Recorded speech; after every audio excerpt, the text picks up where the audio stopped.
We open in the desolate Kazakh steppe. A fiery crash pierces the silence of the night. A Soviet spacecraft, hailed as a heroic return, has inexplicably plummeted back to Earth. Among the wreckage, two cosmonauts are found. One is dead. The other, the celebrated national hero Konstantin Veshnyakov, is alive. But something is clearly wrong. Here comes Dr. Tatiana Klimova, a brilliant but unorthodox young psychiatrist. Her unconventional methods have ruffled feathers within the medical establishment, leading to her near dismissal.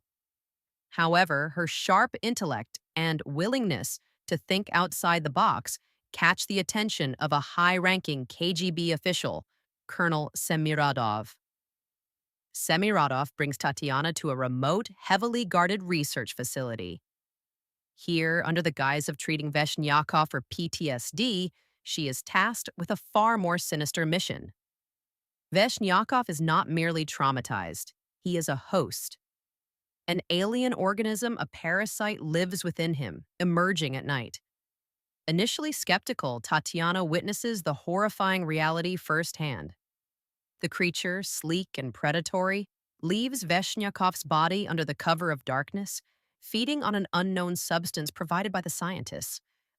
The Soviets aren't trying to save Veshnyakov, they're trying to weaponize the alien.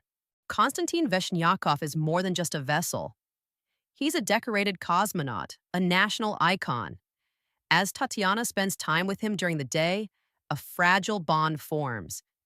He is aware of the creature, tormented by its presence, and longs for release. We see glimpses of the man beneath the hero's facade, a man caught in an impossible situation.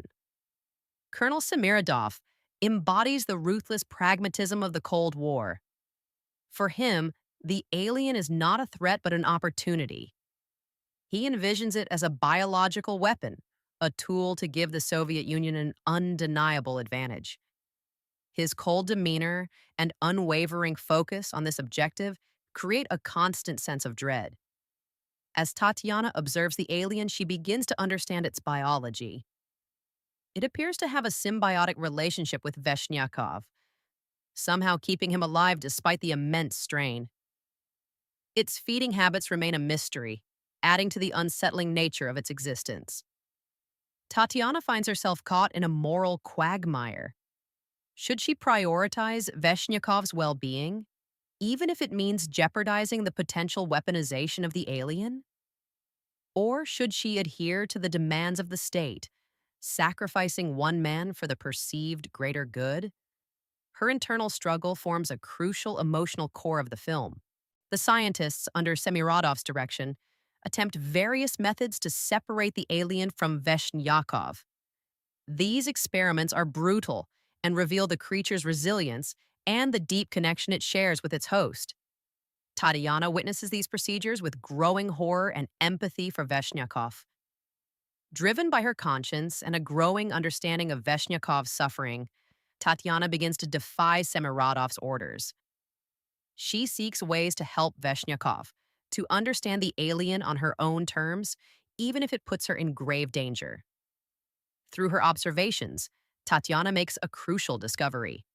The alien feeds on adrenaline. This explains why Veshnyakov, a man who has faced extreme situations, is the perfect host. It also gives Tatiana an idea, a dangerous one.